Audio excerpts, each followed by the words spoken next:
नमस्कार। आज की वीडियो में हमारी चर्चा का विषय है कक्षा 12वीं की पुस्तक के गद्य पाठ में से काले मेघा पानी दे, जिसके लेखक हैं धर्मवीर भारती जी। इसकी व्याख्या हम पिछली वीडियो में पढ़ चुके हैं और आज हम पढ़ेंगे इसके प्रश्न उत्तर। बच्चों, काले काली घटाएं आप जैसा कि इसमें देख रहे हैं और पता है कि कुछ बच्चे अपनी इंद्र सेना बनाकर लोगों से पानी की मांग करते हैं, तो इसी आधार पर आज हम इनके प्रश्न उत्तर की चर्चा करेंगे। पहला प्रश्न है, लोगों ने लड़कों की टोली को मेंढक मंडली का नाम किस आधार पर दिया? यह टोली अपने आप को इंद्र सेना कहकर क्यों बुलाती थी? इसके उत्तर में आप लिखेंगे, जो लोग लड़कों की टोली को कीचड़ में धंसा देख उनके नंगे शरीर को, उनके शोर शराबे को तथा उनके कारण गली में होने वाले कीचड़ से चिढ़ते थे, वे उन्हें मेंढक मंडली कहते थे।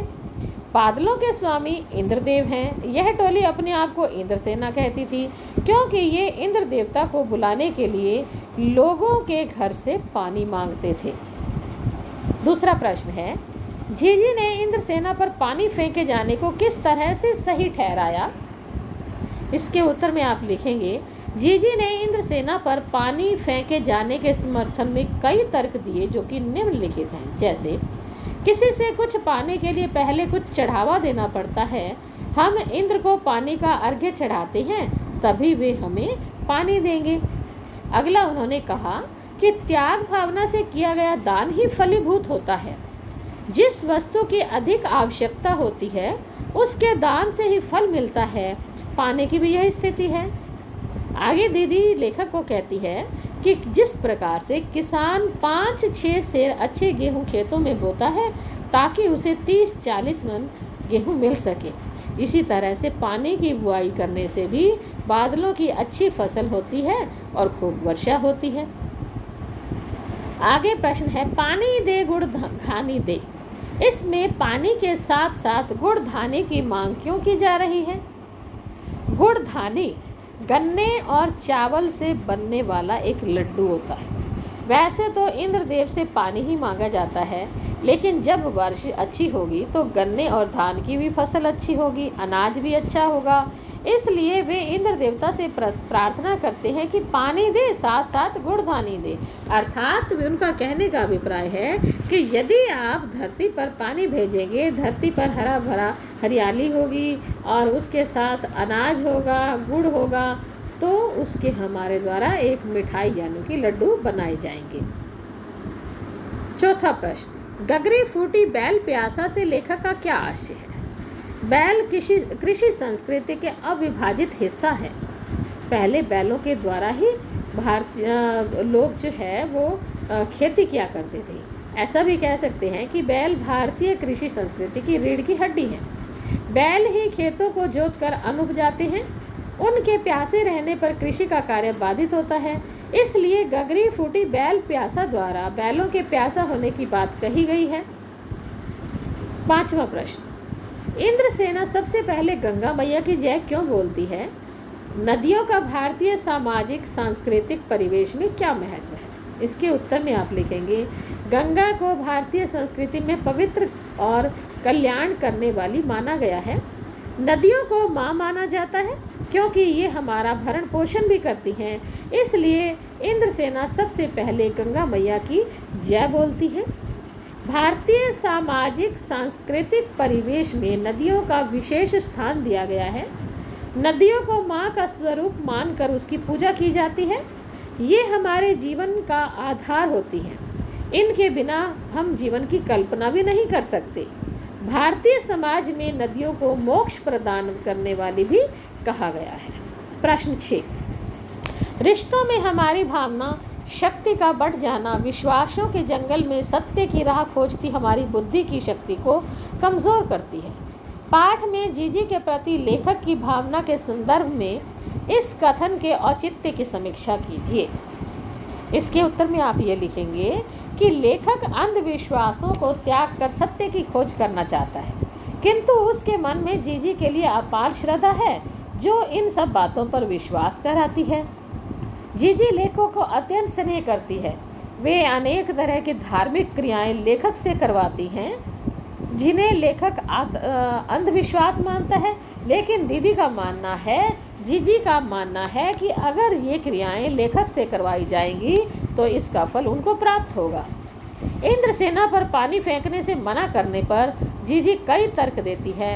उन तर्कों के सामने लेखक के तर्क बौने सिद्ध हुए, यानी वो कोई जवाब नहीं दे पाए। भावना में तर्क का स्थान नहीं होता, जहाँ विश्वास ही प्रमुख होता है। रिश्तों के संबंध भावना और हृदय से जुड़े होते हैं। तर्क का संबंध बुद्धि और विज्ञान से होता है। सत्य की खोज के लिए भावना और रिश्तों से ऊपर उठना पड़ता है।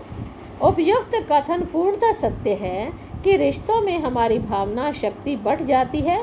ऐसे में विश्वासों के जंगल में सत्य की राह खोजती हमारी बुद्धि की शक्ति कमज़ोर हो जाती है।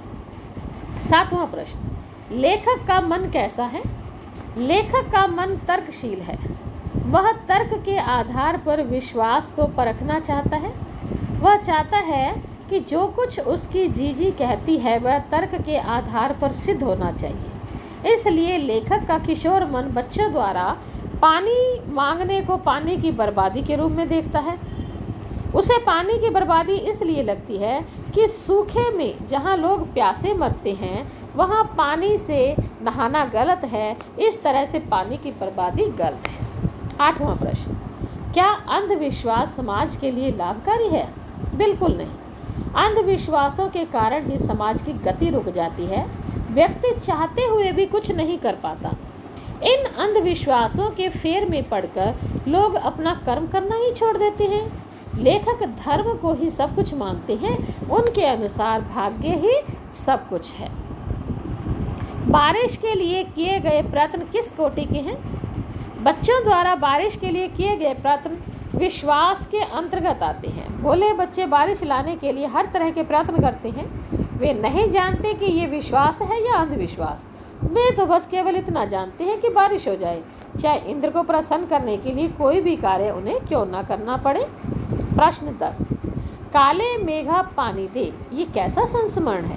काले मेघा पानी दे ये एक सार्थक संस्मरण है। इसमें लेखक ने लोक प्रचलित विश्वास और विज्ञान के द्वंद्व का सुंदर चित्रण किया है। विज्ञान का अपना तर्क है और विश्वास का अपना सामर्थ्य।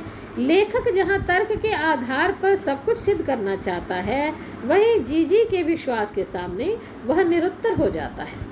प्रश्न 11, दिन दिन गहराते पानी के संकट से निपटने के लिए क्या आज का युवा वर्ग काले मेघा पानी दे कि इंद्रसेना की तर्ज पर कोई सामूहिक आंदोलन प्रारंभ कर सकता है? अपने विचार लिखिए। बच्चों, ये प्रश्न 2008 से लगातार CBSE में आ रहा है। दिन दिन गहराते पानी के संकट से निपटने के लिए आज का युवा वर्ग इंद्रसेना की तर्ज पर सामूहिक आंदोलन चला सकता है। युवा वर्ग जागरूकता रैली निकाल सकते हैं। नुक्कड़ नाटकों, रेल पोस्टरों, चर्चाओं, रेडियो और टीवी के माध्यम से पानी के संस्मरण, उनके सदुपयोग आदि के बारे में जागृति पैदा कर सकते हैं। वे वृक्षारोपण करके तालाबों की खुदाई आदि के जरिए पानी के संकट को काफ़ी हद तक दूर कर सकते हैं। काले मेघा पानी दे संस्मरण विज्ञान के सत्य पर सहज प्रेम की विजय का चित्र प्रस्तुत करता है। स्पष्ट कीजिए। लेखक अपनी जीजी से बहुत स्नेह करता है। जीजी भी उसे बहुत चाहती है। दोनों का आपस में भावनात्मक लगाव है, लेकिन जीजी के अंधविश्वासों को निरर्थक मानता है लेखक। जीजी उसे अपने तर्कों से चुप करा देती है। अत्यधिक स्नेह भाव के कारण लेखक की तर्क क्षमता कमज़ोर पड़ जाती है। जीजी की भावनाएं लेखक की बुद्धि पर हावी हो जाती हैं। वह चाहकर भी जीजी के अंधविश्वासों का विरोध नहीं कर पाता। अगला एक्स्ट्रा क्वेश्चन है, धर्मवीर भारती मेंढक मंडली पर पानी डालना व्यर्थ क्यों मानते हैं? लेखक मेंढक मंडली पर पानी डालना व्यर्थ मानते थे क्योंकि इस समय पानी की भारी कमी है। लोगों ने कठिनता से पीने के लिए बाल्टी भर पानी इकट्ठा कर रखा है।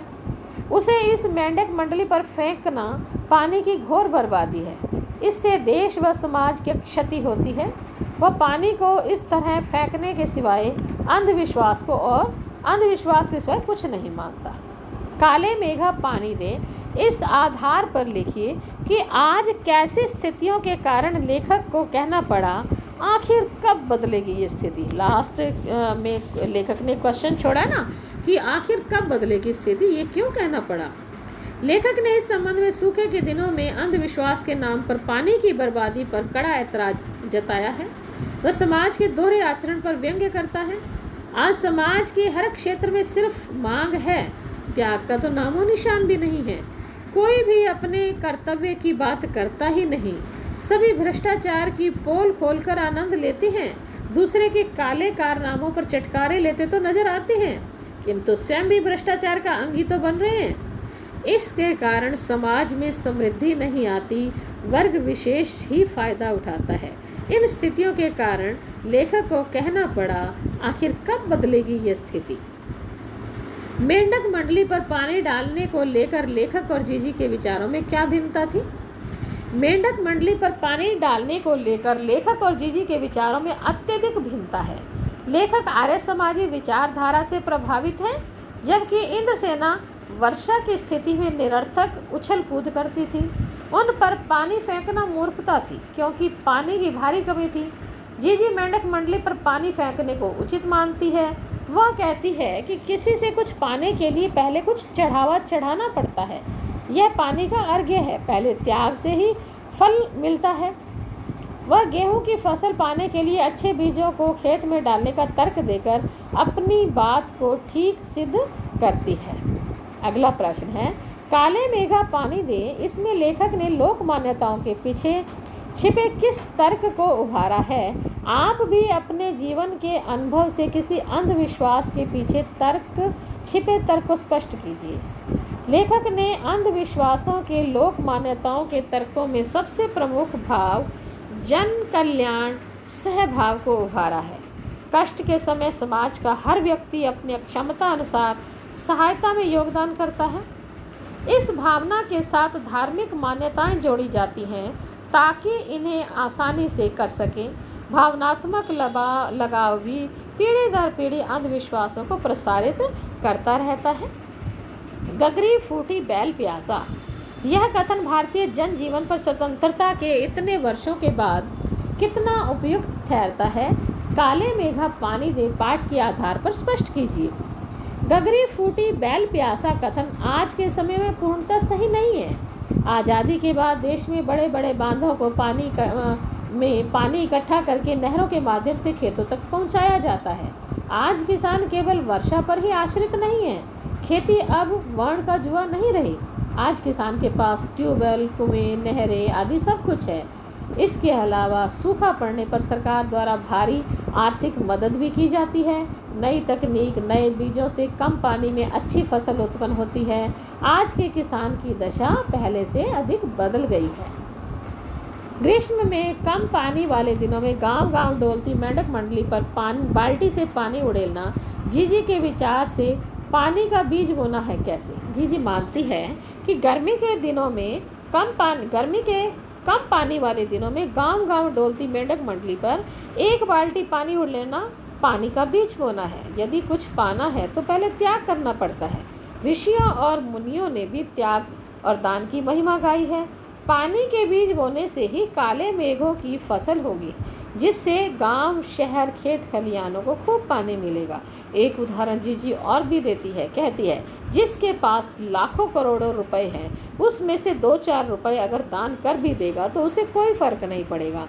उसका वो त्याग नहीं होता, अपितु त्याग वो है जिसके पास जिस चीज़ की कमी है और उसको उस चीज़ की ज़रूरत भी है, और उसमें से यदि वो कुछ दान देता है, असली त्याग वो माना जाता है। ये था जीजी का तर्क। आगे है, लेखक इंद्रसेना पर पानी फेंकने का समर्थक क्यों नहीं था। उसके रूठ जाने पर जीजी ने उसे क्या कहकर समझाया। लेखक इंद्रसेना पर पानी फेंकने का समर्थक नहीं था। उसका मानना था कि सूखे के दिनों में पानी की कमी होती है। इतनी मेहनत से इकट्ठा किया गया पानी अंधविश्वास के नाम पर इंद्रसेना पर फेंका जाना गलत है। जीजी फिर भी यह कार्य करती है तो वह नाराज हो जाता है। जीजी उसे कहती है कि बादलों से वर्षा लेने के लिए इंद्रसेना लोगों से जल का दान कराती है। यह फसल बोने के समान है। इसके बाद ही इंद्र देवता वर्षा करते हैं। तो ये थे जीजी के तर्क। तो बच्चों, ये था काले मेघा पानी दे पाठ के प्रश्न उत्तर। आप इन प्रश्न उत्तरों को अपनी नोटबुक में लिख लीजिए और इनको फिर से याद कीजिए। तब तक के लिए धन्यवाद।